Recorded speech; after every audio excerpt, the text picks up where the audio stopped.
kang matakot, Maria. Mayroong magandang nilulubang Diyos para sa iyo. Kaya magliliit mga anak mo sa lalaki. Tatawagan mo ni Jesus. Hala! Paano ito nangyari? Hindi ito pwede to! Bata pa ako para mabuntis! Paano ko nila sasabihin kina mama at papa to? Don't worry, Miss Mary. Sigurado naman ako naiintindihan ka ng mga magulang mo. Sila ang gagabay sa iyo.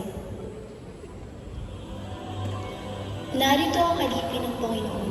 Mangyari nawa sa akin ang iyong sinabi.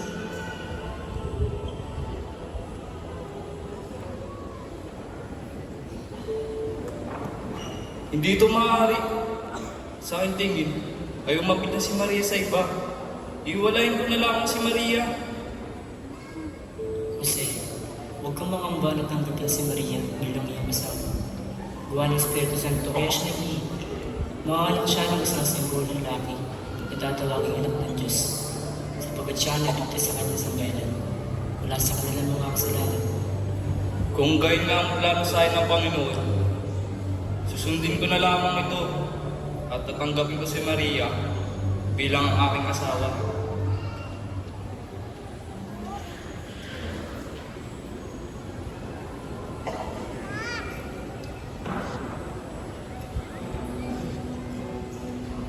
Pa? Pa? Ano po kasi? May sasabihin po sana ako. Kami po ni Joseph. Ano po kasi wag po sana kayong magagalit. Bakit, Mary? Ano ba yun? Ano po kasi ano po? Kung sasabihin ka, sabihin mo na, hindi po ka ano? Pa? Ano po kasi buntis po ako. Mary, buntis ka? Ang bata mo ito? Ay, pag-aaral na ang tutok mo! Ha? Hindi ako naisip yung hirap namin ng tatay mo? Hindi ko naman po ginusto Hindi mo nga ako! Saan ka? Hindi mo ako! May na-expect! Nag-iinit kayo ako mga kalaglag may bata na ba? Ay, ito po nga!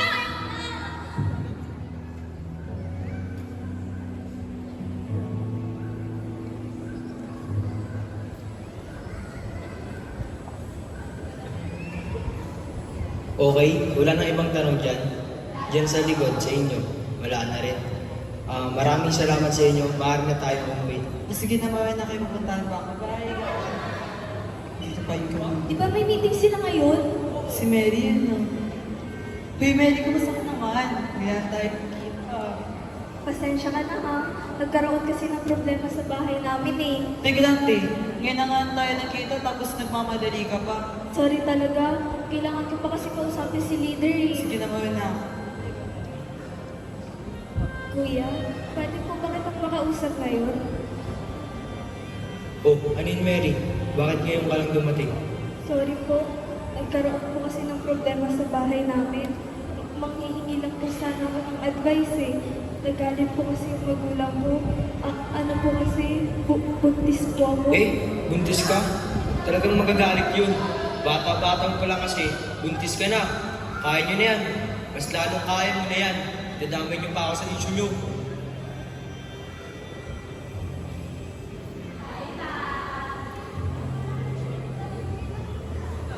Dito ba talaga yun? Nasaan ba yun? Tayo na lang natin dito. Uy, tamang-tama. Kayong dalawa para kayong eclipse, no?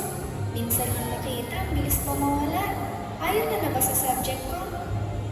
Sorry po, ma'am. Madami lang po kami inaasikaso. Nakakatampo naman kayo. Hindi na nga kayo pumapasok, hindi pa kayo nagpapasa ng outputs nyo. Ano na lang ang plano nyo? Ma'am, sorry po talaga. Sinisigap naman po namin ni Joseph na pagsabay ng lahat Ay, eh. naku. Dami gusto makapag-aral. Nagsasayang lang kayo ng opportunity. Kayo rin. Ma'am, may reason naman po kami kung bakit kami na-late. Alam mo, kung may problema kayo sa bahay, iwan nyo na lang sana doon. Kayo gumagawa ng grades nyo, ha? Nagre-record lang kami. Sige na, may klase pa ako. Sa susunod na lang tayo mag-usap, ha?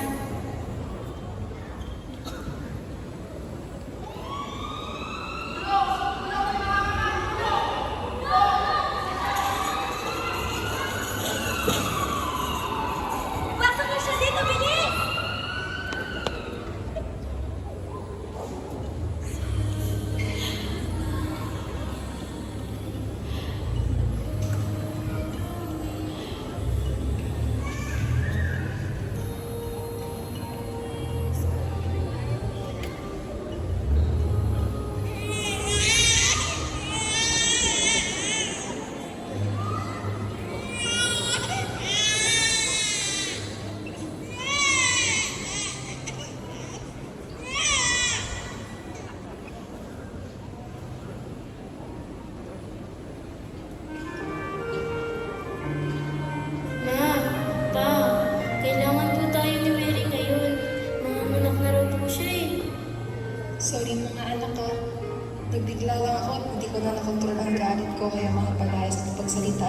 kaibigan ko.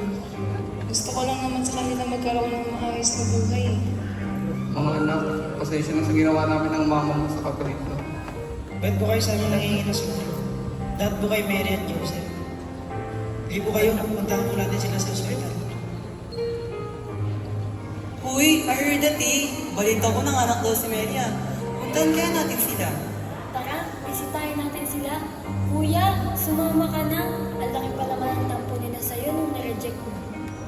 Oo nga, narealize ko na rin yung mga ginawa ko sa kanila. Maraming salamat sa inyong lahat ha. Tara, alis na tayo.